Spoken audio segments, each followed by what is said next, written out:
দশম উত্তীৰ্ণ সকলে চাকৰি বিচাৰি আছে নেকি? তেন্তে আপোনাৰ বাবে আছে এক ভাল খবৰ।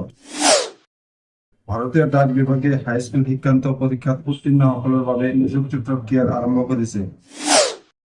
ভাৰতীয় ডাক গ্ৰামীণ ডাক সেৱক GDS পদৰ বাবে আবেদন আহ্বান কৰিছে।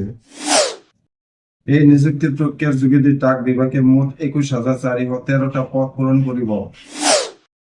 এই পদসমূহৰ দ্বাৰা দেশৰ বিভিন্ন ৰাজ্যত নিযুক্তি প্ৰদান কৰা হ'ব। গতিকে যোগ্য আৰু ইচ্ছুক প্ৰাৰ্থীসকলে এই পদৰ বাবে আবেদন কৰিব পাৰে।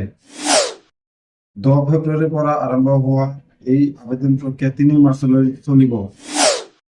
গ্ৰামীণ ডাক সেৱক পদত নিযুক্তি উত্তৰ প্ৰদেশ, উত্তৰাখণ্ড, বিহাৰ, ছত্তীশগড়, দিল্লী, অন্ধ্ৰ প্ৰদেশ, অসম, গুজৰাট, হাৰিয়ানা, হিমাচল প্ৰদেশ, জম্মু আৰু কাশ্মীৰ, ঝাৰখণ্ড, কৰ্ণাটক, কেৰালা, মধ্যপ্ৰদেশ, মহাৰাষ্ট্ৰ, উৰিষ্যা, পাঞ্জাৱ, তামিলনাডু, তেলেংগানা আদি ৰাজ্যৰ বাবে।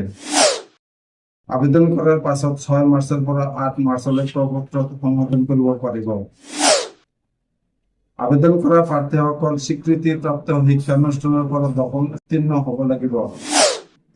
লগতে আবেদনকাৰীয়ে কম্পিউটাৰৰ মৌলিক জ্ঞান আৰু স্থানীয় ভাষা জানিব লাগিব। প্ৰাৰ্থীৰ বয়স 18 বছৰৰ পৰা 40 বছৰৰ ভিতৰত হ'ব লাগে।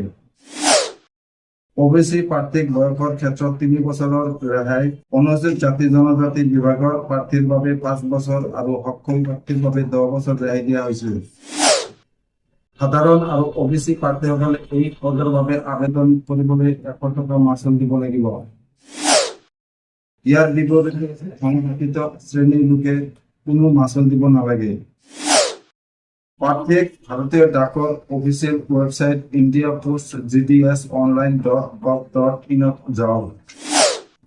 হোম পেজৰ এপ্লাই লিংকত ক্লিক কৰক।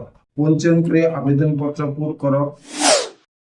তথ্যসমূহ দিয়ক, মাচুল আদায় কৰি ছাবমিট কৰক। শৈক্ষিক অৰ্হতাৰ ভিত্তিত প্ৰস্তুত কৰা মেৰিট লিষ্টৰ জৰিয়তে প্ৰাৰ্থীৰ নিৰ্বাচন হ'ব। মেৰিটৰ জৰিয়তে শ্বৰ্ট লিষ্ট কৰা প্ৰাৰ্থীসকলক নৈতিক পৰীক্ষণ আৰু মেডিকেল ফিটনেছ টেষ্টৰ বাবে মতা হ'ব।